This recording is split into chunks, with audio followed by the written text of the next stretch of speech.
Baie welkom by vandag se erediens. Ek wil jou vandag groet met die woorde van Psalm 125.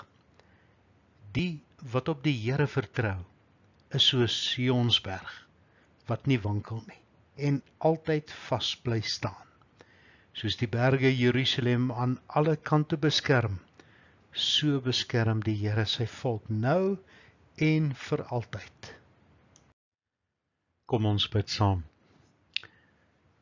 Here, vandag buig ons saam met alle gelowiges oor die land en oor die hele wêreld voor U. Dankie vir die woord waarmee U met ons praat. Open ons ore, maar ook ons harte om U stem te hoor. Raak ons aan deur die Gees wat in ons woon en versterk ons in ons geloof. Spreek tot ons in die naam van Jesus, ons Here, ons Verlosser en ons Koning. Amen. Ons skriflesing vandag is twee gedeeltes uit Matteus. Matteus 3 en ook Matteus 11. Matteus 3 vers 1.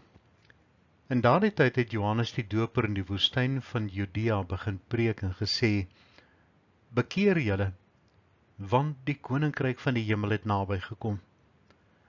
Hy is die een wat die profeet Jesaja bedoel het toe hy gesê het: Iemand roep in die woestyn, maak die pad vir die Here gereed, maak die paaie vir hom reguit. Matteus 11. Johannes het in die tronk gehoor wat Christus alles gedoen het, en het toe deur sy volgelinge 'n boodskap aan hom gestuur om te vra: Is U die een wat sou kom, of moet ons 'n ander een verwag? Jesus antwoord hulle: Gaan vertel vir Johannes wat julle hoor en sien. Blinde sien, lammes loop, malaatses word gereinig, dowes hoor, dooies word opgewek, en aan armes word die evangelie verkondig. En gelukkig is elkeen wat nie aan my begin twyfel nie. Ons lees tot sover. Is U die een wat sou kom, of moet ons 'n ander een verwag? Johannes die Doper se vraag is 'n tydlose vraag. Elke nuwe geslag vra hierdie vraag. Dis 'n vraag waarop elke mens 'n antwoord wil hê en moet hê. Gelowiges vra dit ook. Daar word die storie vertel van 'n paar Joodse geleerdes wat ook hierdie vraag gevra het. Hulle het mekaar met teologiese argumente probeer oortuig dat die Verlosser nog nie gekom het nie. Maar niks kon hulle heeltemal tevrede stel nie. Op 'n stadium het een opgestaan en by die venster uitgekyk. Buite sien hy die mense op die sypaadjie verbystap, almal hastig op pad iewers heen. By die verkeerslig staan 'n bedelaar wat by elke motor bedel wat daar kom stop.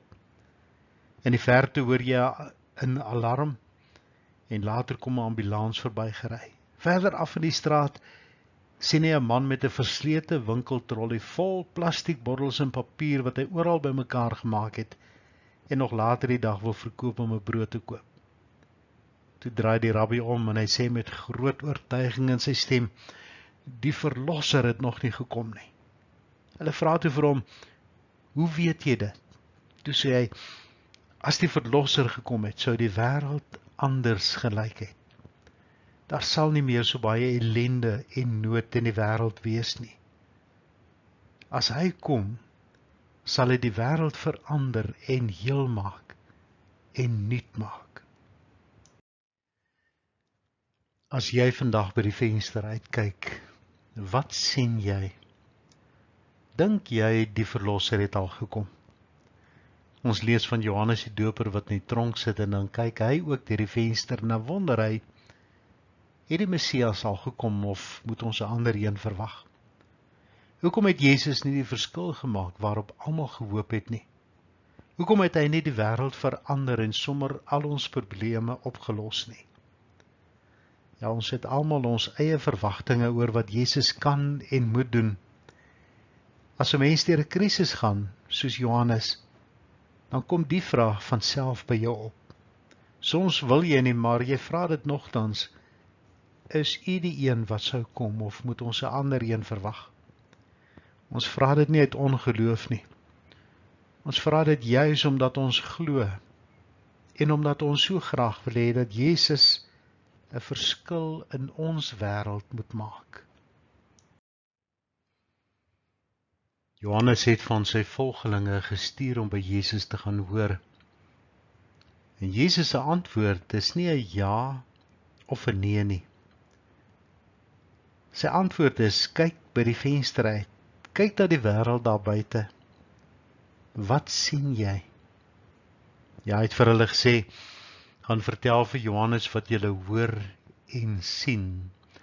Blindes sien, lammes loop, malaatses word gereinig, dowes hoor, dooies word opgewek, en aan armes word die evangelie verkondig. En gelukkig is elkeen wat nie aan my begin twyfel nie. Jesus se antwoord dwing 'n mens om met nuwe oë na Jesus en na die wêreld te kyk. In die lydingstyd is ons baie bewus van die lyding wat Jesus moes verduur en die prys wat hy betaal het vir ons sondes. As ons maar net dink aan Jesus se lyding op aarde, hy het mens geword, hy is verneder, gespot en geslaan, hy is deur mense verhoor en selfs saam met misdadigers gekruisig. Jesus het gelei, en hy het vir ons sondes gelei. Ek weet nie of ons altyd die diepte van Jesus se lyding kan begryp nie.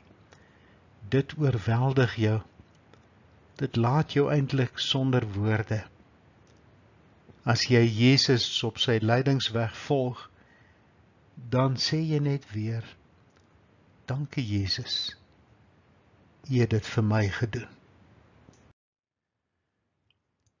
As Jesus die boodskappers van Johannes die Doper terugstuur, dan stuur hy hulle terug met hierdie boodskap. Gaan vertel vir Johannes wat julle hoor en sien. Blinde sien, lammes loop, malaatses word gereinig, dowes hoor, dooies word opgewek, en aan armes word die evangelie verkondig. En dis die woorde wat die profete oor baie jare en oor geslagte herhaal het en waarin hulle die volk gereeld herinner het. Wanneer die verlosser kom, sal al hierdie dinge waar word. Nou sê Jesus, gaan vertel vir Johannes, hierdie beloftes het waar geword. Maar Jesus het nie net vir ons sondes gelei nie. Hy het ook saam met ons gelei. Die nood en die lyding van die mense het Jesus altyd diep geraak.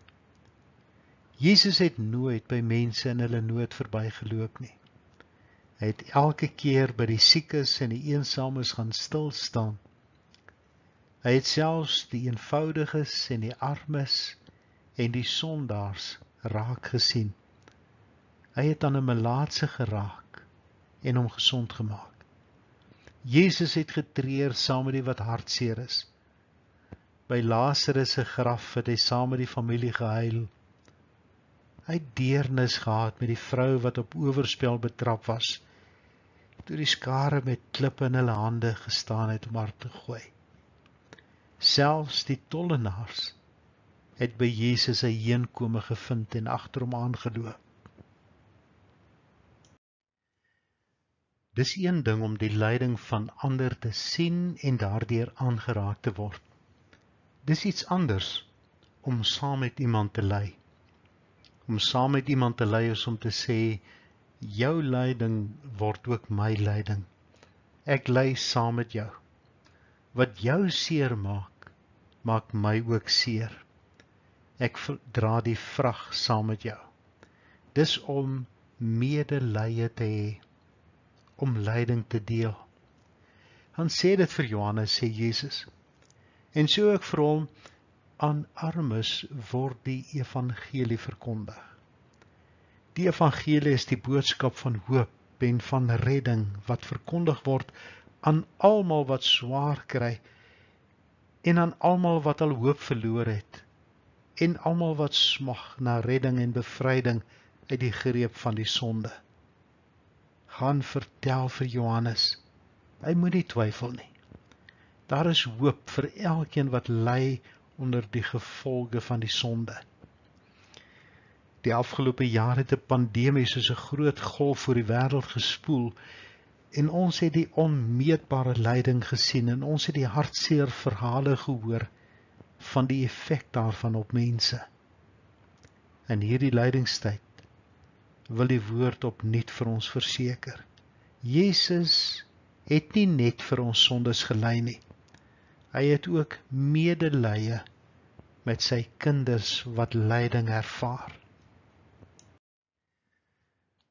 As ek vandag vir jou net 2 dinge kan toewens, sal ek vra. In die eerste plek, dat jy in 2021, in hierdie lydingstyd, dat jy in jou hart opnuut seker sal wees dat Jesus die een is wat sou kom, en dat hy gekom het om ook jou verlosser te wees. My wens is dat jy nooit hieraan sal twyfel nie. Die tweede ding is, as jy lyding en swaar kry ervaar, mag jy glo en ervaar dat hierdie Jesus ook weet van jou, en dat hy medelee het met jou, en dat hy elke tree saam met jou stap. Mag die Here vir jou ryklik seën. Amen. Kom ons bid saam. Here, dankie dat ons mag glo dat U gekom het om ons verlosser te wees. In hierdie lydingstyd en so aan die voorhand van Goeie Vrydag en Paasfees, dink ons weer aan U lyding op aarde en die prys wat U vir ons sondes betaal het. Dankie dat U ook verstaan as U kinders soms lyding ervaar. Ek wil vandag elkeen wat op een of ander manier lyding ervaar na U toe bring. Gee aan hulle U vrede en die versekering dat hulle nooit alleen is nie.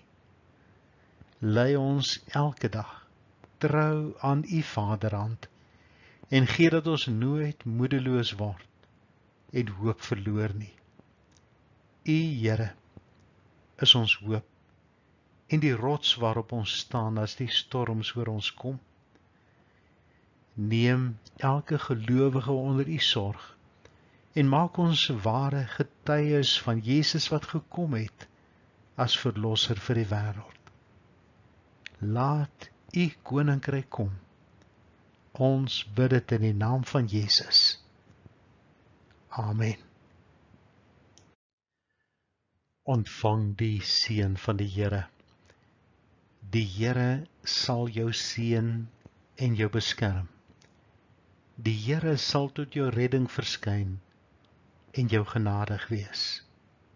Die Here sal jou gebede verhoor en aan jou vrede gee. Amen.